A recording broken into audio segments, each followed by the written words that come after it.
Donald Trump likes to appear confident.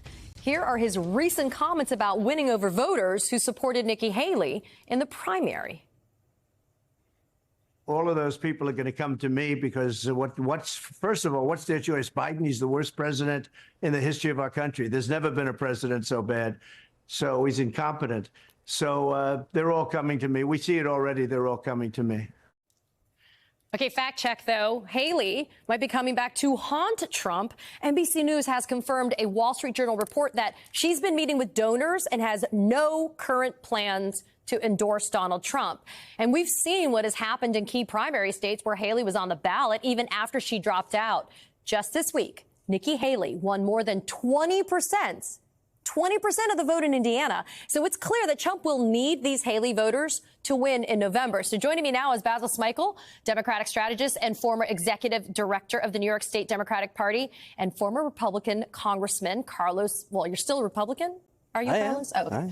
A former Florida congressman, though, from Florida, Carlos Curbelo. Carlos and Basil, thank you so much for being here. Carlos, I'm going to start with you. Trump needs his voters, right? He's the presumptive GOP nominee. It'll probably be a fait accompli, right? So what happens with somebody like Nikki Haley? Does she just then stand silent, like once he becomes the actual GOP nominee? Well, Nikki Haley has no plans, and the reporting is there, but I also have confirmation from people who are involved in her finance team that she has no plans to get behind Trump, at least not anytime soon. And then, Katie, you mentioned these voters, 20%. That's wild.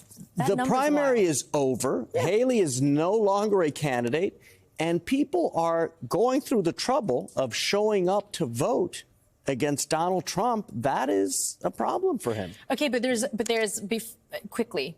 There's a difference between saying I'm not going to endorse Donald Trump and I'm not going to vote for Donald Trump, right? I mean, what are you hearing about that, though? Well, I mean, sure, there's some nuance there, but if she doesn't endorse him, I mean, that's what counts, right? Whoever she decides to vote for, I mean, we may or may not even find out. But if she was a candidate for president and isn't supporting the nominee and is still getting 20% of the vote, that's meaningful. That makes a difference. That could cost him the election. We know how close these elections have been, right? Yeah, and Basil, to that point from Carlos, right? The Biden and the Trump campaigns are clearly trying to woo these Haley voters. That number when we heard Indiana was jaw-dropping to me, frankly. So who do you think's doing a better job of it so far, though? I mean, is that 20% that we just heard about? Is that really just such a far-off dream for somebody like Joe Biden?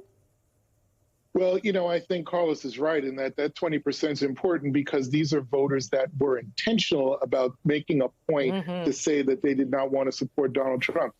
And I do think that this is where the Biden money advantage becomes really important. It is not a fait accompli that these voters will then go out and vote for Joe Biden. He has to go get those votes. He has to convince them to come out. And that's going to take time, and it definitely takes a fair amount of money to sort of hold their hand through this election cycle for the next 6 months. But if I'm Nikki Haley, what I'm doing is looking at whether or not those voters actually do come out in November. Because if the people that voted for me and wanted to send a message still come out and vote, that's actually not a bad platform to start a 2028 campaign for president, especially if she's talking to donors now. Don't know if it'll happen, but, candidates always want to leave their options open. And I think this may be a sign that she's leaving that door open.